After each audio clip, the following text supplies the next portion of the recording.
E antes de apresentar a entrevistada de hoje, só para informar vocês que todos nós estamos testados e vacinados e por esse motivo estaremos sem as máscaras, tá bom?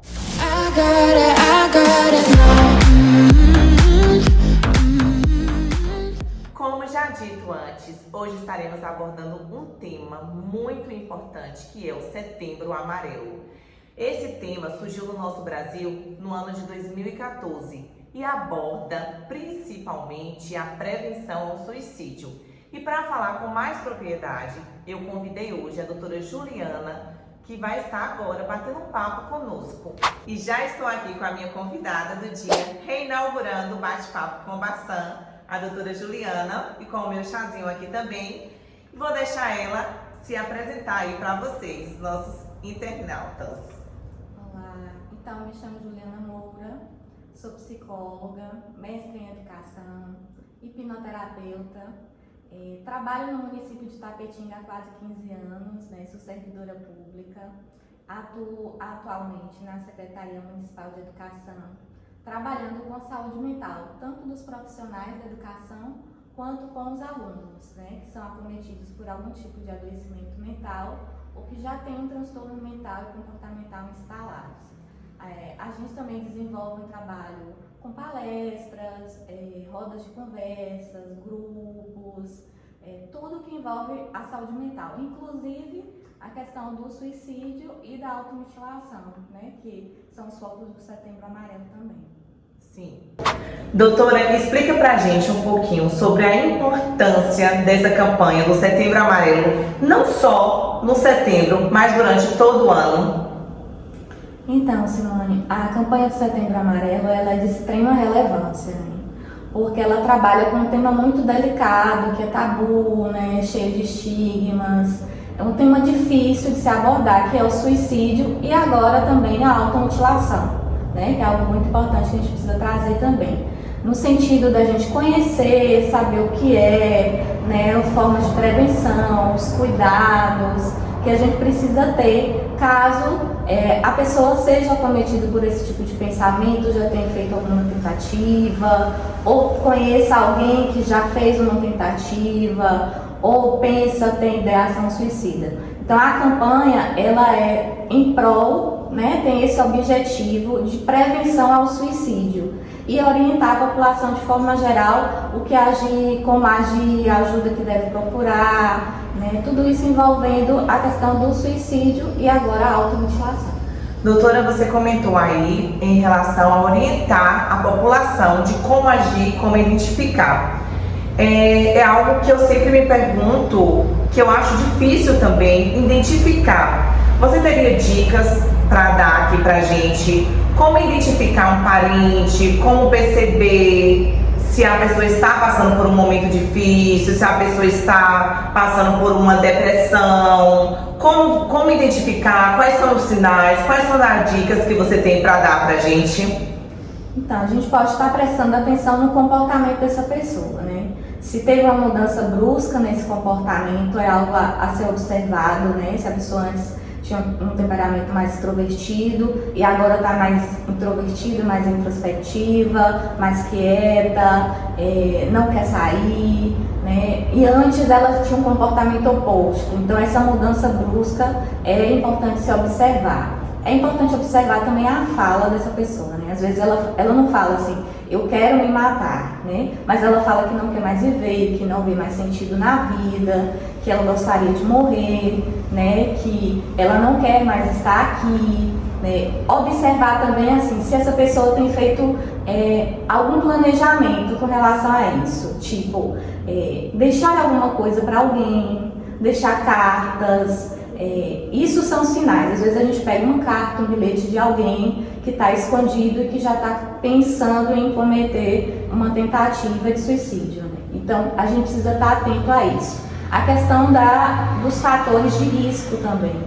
Assim, quanto mais a pessoa for exposta a fatores como dificuldades financeiras, problemas conjugais, com relacionamentos, perda de emprego, doenças crônicas incapacitantes, abuso sexual, abuso físico, violência, são fatores de risco que podem contribuir para o aparecimento dessa ideação suicida.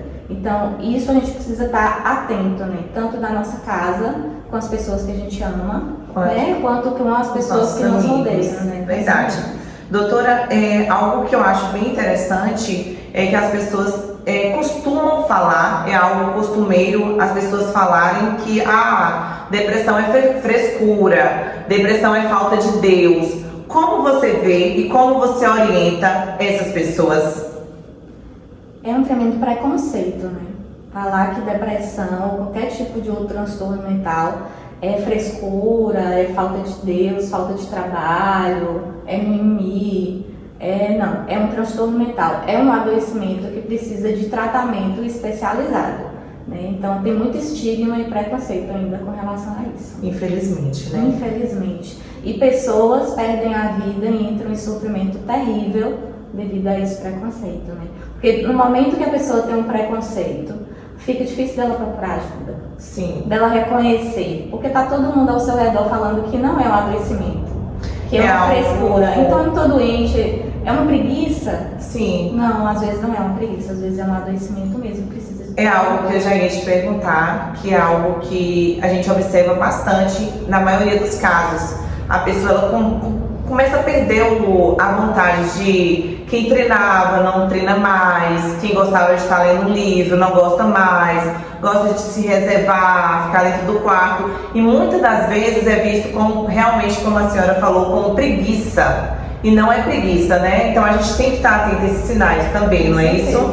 Isso mesmo, não é preguiça, né? São sintomas de um adoecimento mental, assim. São sinais e sintomas de um adoecimento mental, a gente precisa estar atento. E é importante também, doutora, eu queria que você falasse da importância dos familiares e amigos estarem atentos a esse fator, porque eu sei que muitas vezes é difícil da pessoa reconhecer e a pessoa buscar ajuda, não é isso? Sim. Então, qual a dica você daria para esses familiares que já estão percebendo esses sinais nos amigos, ou em alguém da família, ou em alguém próximo? Qual a dica que você daria para a pessoa chegar, conversar com jeito, e conversando e convencendo essa pessoa a procurar um tratamento? É isso aí, você já deu várias dicas agora, né? Que legal. E é assim, se aproximar dessa pessoa, né? Desenvolver essa relação de confiança, né? De dar esse apoio, de fazer essa escuta sem julgamentos, né?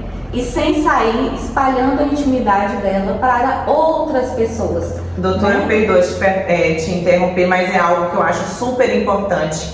É esse espalhar. Porque muitas das vezes você acha que você espalhando, você está ajudando. E é ao contrário, né? Você prejudica. Por exemplo, a pessoa está passando ali por um momento difícil. Já é difícil para a pessoa aceitar. Se aceitar, você confia na pessoa e a pessoa ainda sai espalhando. Fulano tá tomando faixa preta, fulano tá com depressão, fulano tá se tratando. Então é importante, eu achei muito... Essa ética, né? Isso, eu achei de muita relevância essa sua fala. Isso é importante, porque assim, nem sempre o outro quer que outras pessoas fiquem sabendo. Então, se ele contou pra ti, é porque ele tem confiança em você, né? Então, assim, ter essa ética, esse respeito, esse cuidado com o outro é muito importante. A não ser que aquela pessoa, né, se sinta à vontade para falar para outras. Porque tem gente que tem essa necessidade de falar, né, de expor, e tá tudo bem, não tem Sim. problema. Mas tem aqueles, como você disse, não quero, se eu contei para tal fulano, é porque eu confio nele, né? Sim. É porque eu tô, assim, deixando que ele entre na minha vida tão íntima, né? Sim. Então, assim, tem que ter esse respeito, esse cuidado. E buscar ajuda, né? Como a Simone falou. Pedir ajuda de amigos, porque é muito difícil reconhecer. Então, se a pessoa consegue reconhecer e identificar, eu não estou bem, eu não sou assim, né? Tem muito tempo que eu já estou assim, passaram semanas que eu estou com esse comportamento, que eu estou com esse tipo de pensamento, que eu não me reconheço mais. Às vezes a própria pessoa consegue identificar. E aí, se ela tiver condições, ela pode procurar ajuda sozinha. Se ela não tiver, se ela estiver muito fragilizada, ela pode escolher uma pessoa de sua confiança, Sim. né? Que não é todo mundo. Sim. Uma pessoa muito íntima de sua confiança, onde ela vai pedir esse apoio para acompanhá-la para buscar um tratamento especializado, né? Ajudá-la nesses momentos difíceis, ter esse conforto, esse aconchego, esse acolhimento. Né? Existe, doutora, essa parte do acolhimento, desse conforto, mas também existe aquele momento que a pessoa quer ficar sozinha, quer se reservar. Na sua opinião, você como profissional, você acha legal respeitar esse momento? Porque a depressão, eu tenho um pouquinho de propriedade para falar, porque eu já passei por isso, então eu estou aqui com total propriedade. Para mim está sendo um tema assim muito difícil, inclusive é a primeira vez que eu estou falando aqui em redes sociais que eu passei por esse transtorno no final da pandemia. Eu sofri muito, busquei tratamento, de primeira não identifiquei, não quis aceitar também, achei que não, por conta do TCC, pandemia, tudo muito diferente. E depois que eu vim buscar ajuda, eu descobri que era algo que, fatores que vinham da minha infância, coisas que vêm de muito longe. E tem gente que tem esse preconceito também, acha que foi por um fator que aconteceu agora, né? Tem isso também, né? Acho que é algo pontual, né? Isso, e não é sobre... algo pontual, né? E aí eu já posso também esclarecer algo que a gente sempre fica nessa dúvida. Sim. Quanto que é tristeza e quanto que é um adoecimento. Sim. Né? Quando é que está dentro da normalidade, porque assim, nós somos seres humanos. Então nós vamos sentir tristeza, raiva, angústia, ansiedade, solidão, faz parte do ser humano, né? Sim. Ter essas reações, essas emoções e sentimentos de acordo com o que acontece ao nosso redor. Então é comum a gente ficar assim, por exemplo, perdemos uma pessoa querida, faleceu. Totalmente aceitável você viver o luto, ficar triste, ficar com raiva, enfim, estou vivendo uma crise no meu casamento. É comum também não se sentir bem emocionalmente, psicologicamente. Não quer dizer que esteja com um adoecimento ou um transtorno mental instalado, né? Sim. Então é importante também fazer essa distinção, porque Sim. senão falar assim, tudo é adoecimento, não, tudo não é adoecimento. A gente reage frente às situações que a vida traz. Sim. Né? Eu costumo sempre dizer assim, a vida real, ela traz desafios. Verdade. Né? Não vivemos só de alegria, de momentos felizes, né? Esse conto de fadas não existe, né? Então a vida real, ela tem esses momentos de alegria e de infelicidade, de tristeza, de desafios. E é normal se sentir assim, né? Então, com relação a isso que você traz, né, dessa necessidade de ficar só, é um dos sintomas da depressão e de outros transtornos, principalmente de humor, né? Essa necessidade de ficar só, de se isolar socialmente, né? É um dos sintomas. A gente precisa respeitar o outro. Então, vai ter dia que ele não vai querer, né? Tá nessa socialização toda, ou sair, tudo. A gente precisa respeitar, ficar atento, né? Para que isso não fique todo dia dessa forma, por semanas dessa forma, porque não vai fazer bem para o paciente, para a pessoa, né? Mas se ele quer ficar sozinho, se ele quer ficar deitado um pouco, se ele quer ficar no quarto, se ele não quer conversar naquele dia, vamos respeitar, né? Porque assim, a gente não tem dias bons, todos os dias não são bons, né? E quando se está vivendo um adoecimento mental, como a depressão, esse sintoma é muito marcante. Então, assim, a pessoa pode ter esses momentos de solidão, de ficar quieta? Pode, né? A gente precisa respeitar isso. A gente só precisa quem está do lado, né? Acompanhando essa pessoa. E até ela mesma precisa estar atenta, assim, eu não posso ficar só assim. Sim. Porque quanto mais eu me isolar, mais vai agravar os sintomas. Né? É o que acontece muito comigo. Tem dias que eu não quero ficar só, tem dia que eu quero resolver o mundo naquele instante. Mas tem dias que eu sinto a necessidade de ficar sozinha. Eu preciso tirar aquele momento pra mim, então eu desligo o celular, coloco um filme, uma Netflix, enfim, isso acontece muito comigo, doutora. Um outro fator bem importante que eu perguntei pra ti, que foi o que aconteceu comigo. No início da pandemia, foi quando eu comecei a aceitar e a descobrir que eu estava passando por esse momento de depressão. Quando eu procurei ajuda, eu descobri que não foi um fato isolado, que não foi algo que aconteceu naquele momento, foi algo que vem de minha infância, que foi acumulando e que, como a gente já abordamos aqui antes, as pessoas acham frescura, falta de Deus, e isso foi se acumulando. Eu queria que você explicasse um pouquinho para quem está nos assistindo sobre isso, sobre essa importância de estar identificando desde o início, desde criança, porque acontece com crianças também, não é isso? Com certeza, acontece em todas as faixas etárias, né? De crianças, jovens, adultos, idosos. Não tem essa questão de que não acontece com criança, não acontece com idoso, não acontece com todo mundo. A gente, né? Somos seres humanos, isso pode acontecer. E como a Simone falou, assim, não é um fator só que leva aquilo, né? É um acúmulo de situações, de vivências, de experiências que muitas vezes foram traumáticas, que foram se acumulando. E aí, quando surge uma situação pontual, é como se fosse a gota d'água naquele copo que está cheio e transborda, né? Mas não foi aquela gota, o copo já estava cheio. Então, assim, já estava acumulando tristeza, situações negativas que aconteceram, eventos traumáticos, problemas, e foi acumulando. E aí vem uma situação que às vezes nem é tão intensa, né? Nem é tão intensa assim como a gente imagina, idealiza, né? É considerado assim, algo até simples às vezes. Sim. E aí a pessoa, ela eclode todos aqueles sintomas, né? Mas não foi só aquela situação, né? Vem a vivência da infância, da adolescência, da vida adulta, dos relacionamentos, do trabalho, né? E a depressão, né, doutora? E a depressão, ela tem essa característica muito marcante, essa questão do passado, né? A ansiedade é muito assim, futuro. A depressão é algo fixo muito no passado, em situações ruins que aconteceram, que a gente vai fixando, vai gravando, né? E vai acumulando. E aí chega uma hora que a gente não dá conta e entra no adoecimento. E que aí a gente precisa da ajuda, né? Não de só dos psicólogos, como de psiquiatras e dos remédios também, que existe um preconceito enorme.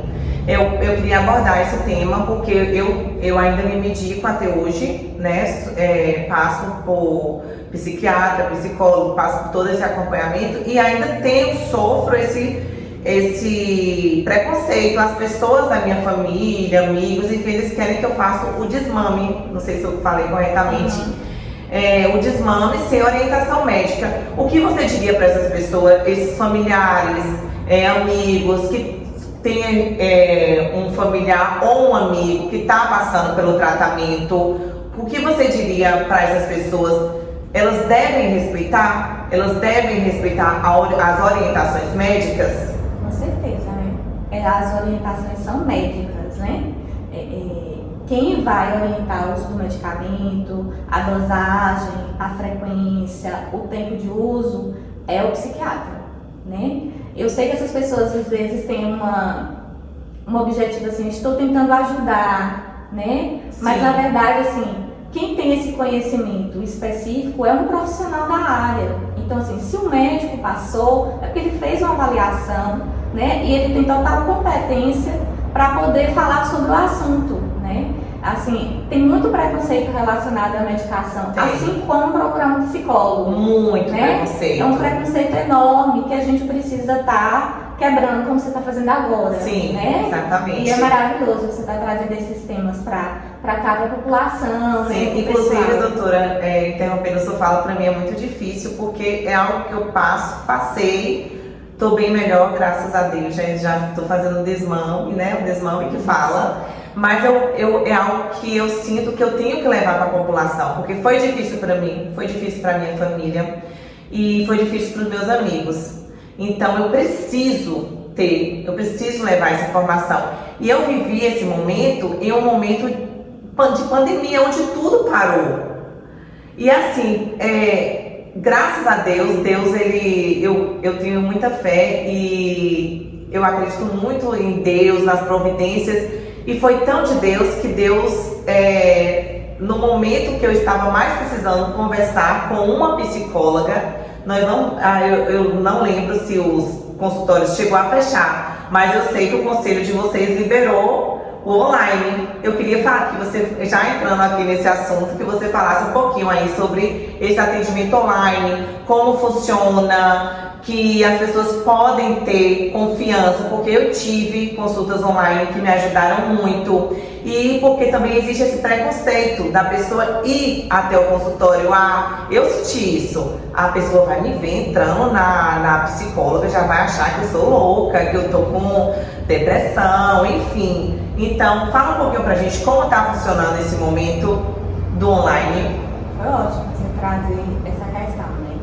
E só para reforçar Sim. essa ideia, né, de que eu estou entrando, alguém vai pensar que eu estou louca, né? Sim. Se eu estou procurando um psiquiatra porque eu estou louca, estou procurando um psicólogo porque estou louca, né? Gente, a esquizofrenia, que o pessoal chama de loucura, né? Sim. A esquizofrenia é um dos tipos de transtorno, nós temos vários, né? Temos transtornos de humor, que são vários tipos de depressão, não é uma depressão só, né? Temos transtornos ansiosos, como toque, ansiedade generalizada, transtornos de estresse pós-traumático, que é algo que está explodindo muito na pandemia. Sim. Né? Temos estresse, temos do do F00 ao F99 de transtornos catalogados relacionados à saúde mental e adoecimento mental. Então, assim, não é só isso, né? E essa questão do online, ele já acontecia antes. Ah, eu não sabia. Já acontecia antes, o conselho já tinha liberado antes, né? Já tínhamos profissionais que trabalhavam com online antes, mas não tinha essa proporção que tem hoje, né? Então, assim, a pandemia veio, como para você falou, reforçar, né? Alguns serviços foram fechados por algum tempo devido a essa falta de informação que tínhamos, o medo né, de contrair, acabar pegando o vírus e adoecer. Então, alguns serviços fecharam nesse primeiro momento, presenciais, e aí depois o conselho entrou com todas as orientações. Então, assim, o atendimento online já existia, mas ganhou uma visibilidade muito maior depois da pandemia. E é algo, assim, com que eu trabalho também, né? E eu posso dizer, você também tem essa experiência. Sim. E assim, é ótimo, é maravilhosa a experiência do online, assim. É diferente do presencial, porque a gente não está perto fisicamente, mas o online também não distancia não, a gente consegue trabalhar de uma boa com os pacientes online. Eu queria que você explicasse para quem está nos assistindo, doutora, aqui como funciona, né? Que é um fone, um lugar reservado. Tem todos os cuidados para fazer o atendimento online. Então, o psicólogo precisa ter um cadastro, tem todas as orientações, o paciente e o psicólogo precisam fazer um contrato, assegurando que vai ter um local reservado para o atendimento, sem a presença de pessoas ou animais. Tem que usar fones de ouvido, a internet tem que estar legal, né? Não pode ser gravado, fotografado, nada disso, porque o atendimento tem que permanecer com o sigilo garantido, né? Então tem todos esses cuidados. Um antivírus no computador ou no celular, né? É importante ter também. Sim. E são realizadas através de chamadas de vídeo por aplicativos, né?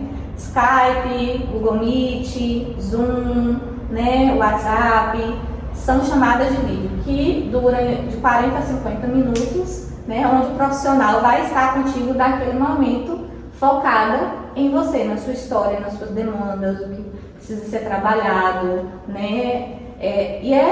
Eu tenho gostado muito da experiência. Sim, eu também amei. Depois da pandemia, né, eu só estou atendendo online à noite. Bacana. Sou. Doutora, voltando agora, né, como nós começamos a falar sobre o Setembro Amarelo, que é o mês que abordamos o suicídio, fala um pouquinho pra gente sobre os dados sobre o suicídio. Então, só para a gente ter ideia dessa gravidade, né, desse problema de saúde pública, é um problema de saúde pública, eu queria deixar bem claro, isso, né? Não é um problema individual, né, envolve uma série de fatores sociais, culturais, econômicos, enfim, é muito complexo, né? Não é um fator individual, né? Tem várias questões envolvidas nisso, né?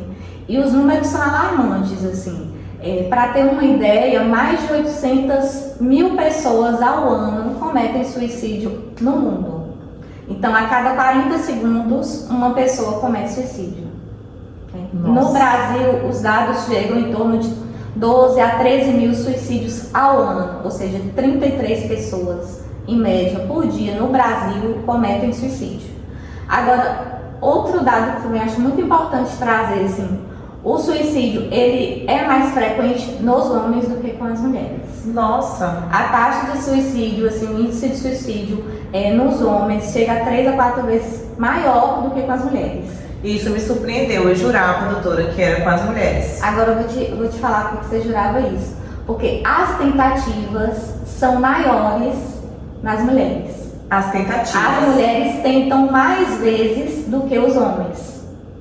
Existe algum estudo que explique isso? Por um exemplo, talvez as mulheres pensem nos filhos, os homens não. Os homens pensam mais na parte financeira. É como eu falei, né? É muito complexo. E assim, os homens, na verdade, assim, por conta também de uma cultura mais machista ou acessibilidade a determinados meios, eles têm mais letalidade. Sim. Por exemplo, mulheres às vezes tentam com produtos químicos, né, e tal. Aí o homem já usa de uma letalidade como uma arma, entendeu? Então assim, a tentativa é maior, as mulheres tentam mais, né, e os homens cometem mais. Nossa. Por conta da letalidade, os meios que eles usam são mais letais, entende? Então assim, é um dado importante para trazer, né? Doutora, aproveitando aqui, já que a gente está falando sobre o suicídio, existe alguma ligação da depressão ao suicídio? Sim. Ou é algo Sim. separado? Assim, é importante a gente saber, assim, nem todos os suicídios acontecem por conta de um transtorno mental, um adoecimento mental. Existem suicídios por questões culturais, religiosas, ou um sofrimento psíquico muito grande, né, que necessariamente não esteja ligado a um adoecimento. Mas mais de 96% dos suicídios estão relacionados a algum tipo de transtorno mental grave, como a depressão. Então, quais são os transtornos mentais graves que mais são relacionados ao suicídio? A depressão, o transtorno afetivo bipolar, o abuso de substâncias de drogas, né? Sim. E a esquizofrenia. São os 4, né? A depressão é o maior, né? É o que está na frente, é o carro-chefe, né? Então, mais de 300 milhões de pessoas sofrem com a depressão. Agora, assim, nem todo mundo que tem depressão vai tentar um suicídio. Ou vai ter ideação suicida, ou vai cometer o ato. Não. E aí deixamos mais uma vez a importância de você estar indo tentando identificar, né, doutora? E buscando ajuda, levando ajuda a essa pessoa, né, doutora? Se perceber, né, parar um pouquinho para se ver, assim, o que eu estou sentindo, o que eu estou pensando. Tem quanto tempo que eu estou com esse comportamento diferente, com esse tipo de pensamento de cunho negativo, autodestrutivo, autopunitivo. Passou semanas, aí já é um sinal de alerta, né? Assim, tristeza dura uns dias, dura uma semana, 2 semanas. Passou disso, a gente já precisa procurar um profissional para ele poder avaliar, né? É muito importante ter isso em mente também. E eu acho, falando com propriedade, gente, que é muito difícil, então não julguem. É muito difícil a pessoa levantar da cama, é muito difícil, é um esforço imenso. E eu acho, não sei se a doutora concorda comigo, mas é uma conquista tão grande quando você consegue levantar, estudar, e trabalhar, e treinar, não é, doutora? Eu acho que uma conquista assim imensa. E muitas das vezes o que parece para você uma rotina comum, para aquela pessoa ali é uma conquista que vocês não têm noção de como assim, algo extraordinário. Difícil, né? E o quanto é difícil fazer. Exatamente. Estar durante o dia, né? Levantar, como você falou, levantar, fazer os cuidados pessoais, estudar, trabalhar. É um esforço muito grande, porque assim, um dos principais sintomas da depressão é o desânimo, é a fadiga constante, é o cansaço, a anedonia, que é a falta de prazer nas atividades que antes você gostava e agora nesse momento não sente mais alegria em fazer, né? Os sintomas são agravados geralmente no período matinal, Então amanhã é muito difícil para as pessoas levantarem, né, se ajeitarem para ir poder trabalhar e tudo. Mas também temos os graus, porque assim, tem a depressão no grau leve, moderado e grave. Grave com sintoma psicótico e grave sem sintoma psicótico, né? Sim. Então assim, o leve vai ter alguns desses sintomas, mas não vai estar comprometido o dia a dia dele. Ele vai conseguir trabalhar de uma forma mais exitosa, né? Sim. O moderado já tem uma dificuldade maior de fazer isso, é um esforço grande.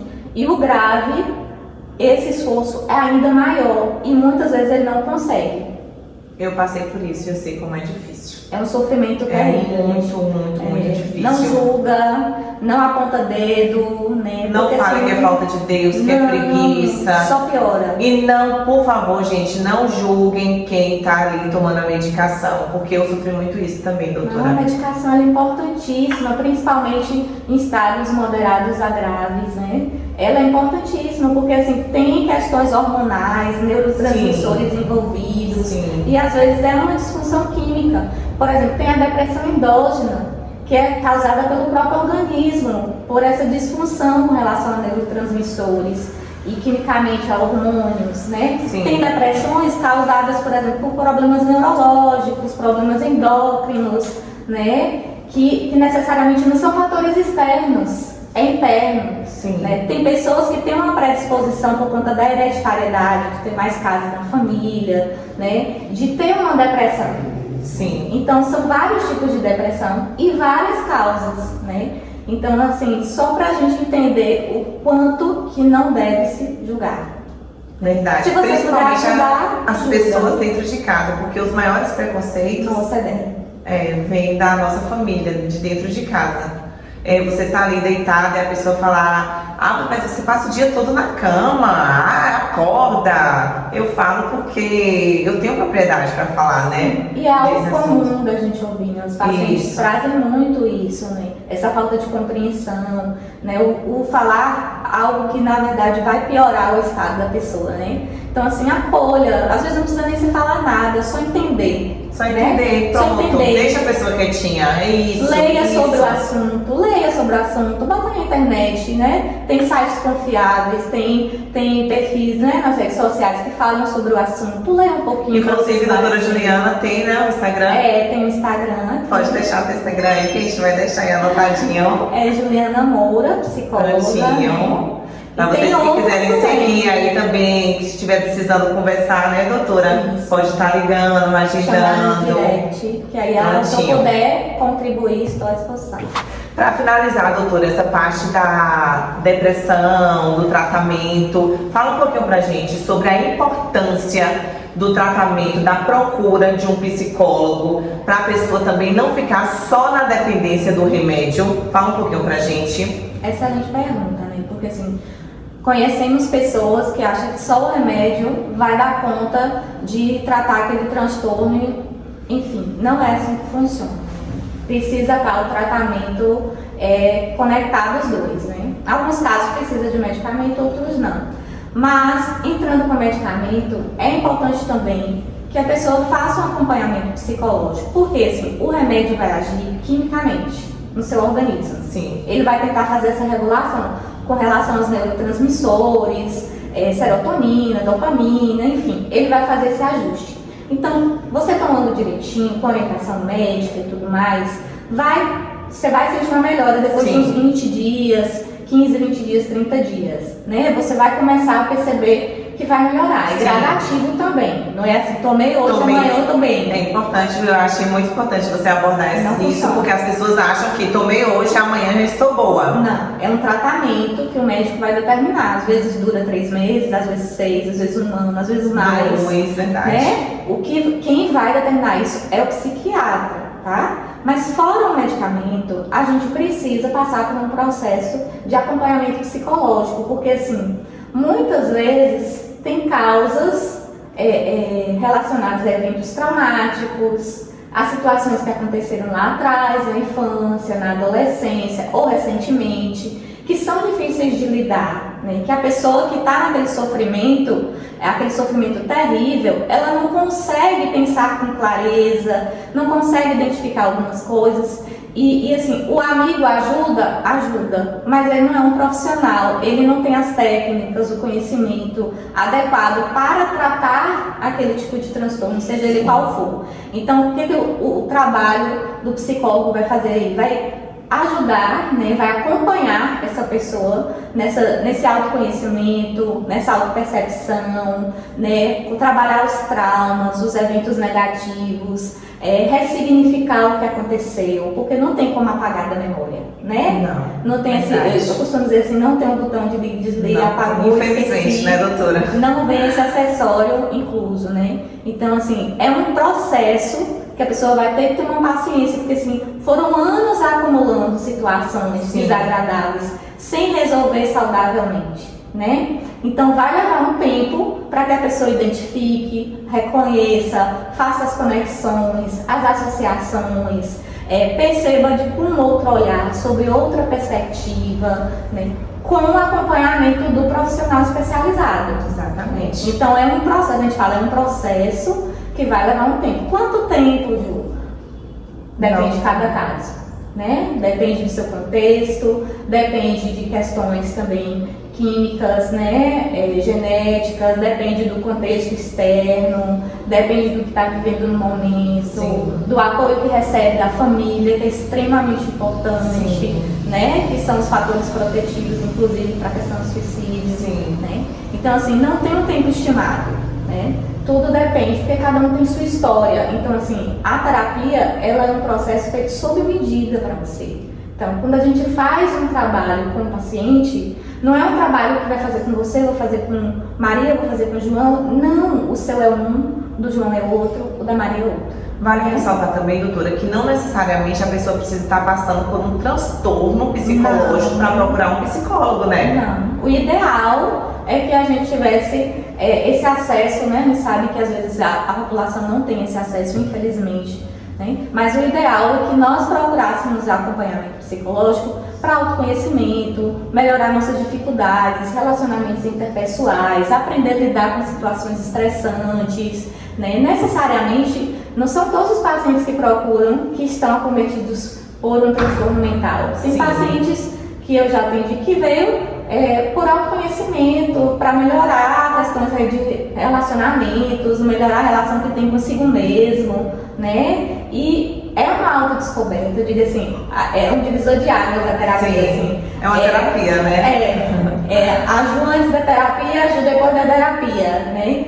É uma transformação, é um processo de transformação interno muito importante e que vai fazer ver a vida, as situações, as pessoas e a gente mesmo com um outro olhar, um olhar mais compreensível, um olhar mais carinhoso, um olhar mais atencioso e mais cuidadoso. Muito bom.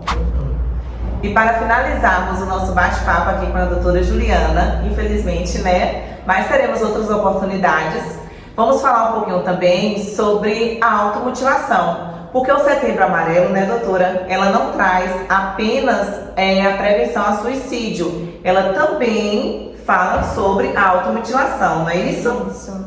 O Setembro Amarelo também aborda essa questão da automutilação, que é algo que a gente tem visto bastante na clínica e com os atendimentos, né? E o que é a automutilação? É o ato da pessoa se agredir, se machucar propositalmente, consciente, né? Isso pode ser através de cortes, de mordidas, de arranhões, de queimaduras. Ela acaba aqui causando um dano em si mesmo, um dano físico, né? E que, ao contrário do que todo mundo acredita, assim, não é para chamar a atenção, né? É porque é um sofrimento tão grande que ela está vivenciando, é uma confusão, é não saber o que fazer, que acaba, né, levando algumas pessoas a ter esse comportamento que é um comportamento autodestrutivo, né? E precisa de acompanhamento também, porque assim, uma pessoa que se corta para chamar a atenção, como algumas pessoas acreditam, então não tá legal, porque a gente chamaria a atenção de outra forma, né? Para aqueles que pensam que é isso, né? E na verdade não é. Muitas vezes a pessoa ela tá se mutilando porque eles trazem muito isso assim, a dor física me faz esquecer a dor emocional, que é muito profunda. Tipo, para diminuir aquele sofrimento, ela acaba se mutilando. Acaba se mutilando. Nossa. Só que é algo muito momentâneo, porque assim, ela se corta enquanto tá doendo, talvez ela esqueça aquilo, mas vai passar. E resolveu o problema? Resolveu a questão? Não, né? Vai se agravando. E aí repete o comportamento. E vai repetindo. E aí é muito complicado e é muito prejudicial. Inclusive é um dos fatores de risco para o suicídio, né? Então, assim, é muito importante as famílias, as pessoas estarem observando os jovens, né? Veja os braços, as pernas, a barriga, né? Muitas vezes a pessoa que está se automutilando, ela usa muito roupa comprida, calça. Existe a questão do cabelo também, né, doutora? Do arrancar Eu o tive cabelo. colegas que elas, nas salas de aula, em épocas de provas, elas começavam a arrancar os bolos mesmo, Isso. assim. Minha avó costumava falar bolos, aquele tanto de cabelo, e jogava assim disfarçadamente, escondia. Tá se machucando, né? Não tá bem para a pessoa fazer isso, ela não tá legal. Então precisa de ajuda mesmo, de atendimento especializado, né? Para ela poder aprender a lidar com esse sofrimento. Sim. Né? E a terapia vai fazer isso, né? O medicamento também, o médico vai avaliar se vai entrar com medicamento ou não. Mas a terapia, ela vai trabalhar junto com essa pessoa a lidar com tudo isso que causa o sofrimento. Porque, como a gente falou assim, a vida ela vai continuar trazendo desafios, né? Nós vamos nos decepcionar, vamos ter situações muito desagradáveis, né? E é como um uso de drogas, né? E a bebida, né? Então, assim, vou beber para esquecer o problema. Vou usar substância para esquecer o problema. Aí, naquele momento que usa, esqueceu. Às vezes, né? Porque Sim. tem gente que lembra com mais intensidade ainda corre esse risco. Então aqui, usa substância, usa bebida, faz o corte, esquece o problema. Mas é momentâneo, passou ali o efeito da substância ou a dor física do machucado, o problema está ali de novo. Então assim, não, é uma ilusão achar que se cortar, se machucar ou usar uma substância para esquecer, vai resolver o problema. Na verdade não resolve, né? Precisa mesmo de uma ajuda profissional especializada. Então é isso, e assim finalizamos mais um bate-papo com Bassan, hoje em especial com a doutora Juliana, abordando um tema muito interessante, muito importante, que é o Setembro Amarelo. E espero ter outras oportunidades contigo, doutora, para estar esclarecendo, levando essas informações aí para o máximo de pessoas possível, né? Que quanto mais a gente puder alcançar, envie esse vídeo para o máximo de pessoas que vocês conseguirem. E para finalizar, eu queria te agradecer mais uma vez, doutora, que está sempre colaborando aqui com a gente, tanto no canal quanto lá na rádio, no Bom Dia Vita. E eu queria que você deixasse aí uma mensagem para os nossos internautas, uma mensagem final. Então, gente, se vocês estiverem passando por situações parecidas que a gente trouxe aqui, né, vivenciando um adoecimento, ou está começando a perceber alguns sintomas que não fazem parte de você, né, estão com ideação suicida, estão com comportamento de automutilação, procure ajuda, tem tratamento, os tratamentos são eficazes, né, tem cura, os sintomas são minimizados com um tratamento adequado, né? Você pode voltar a ter uma vida legal, com uma qualidade de vida boa, né?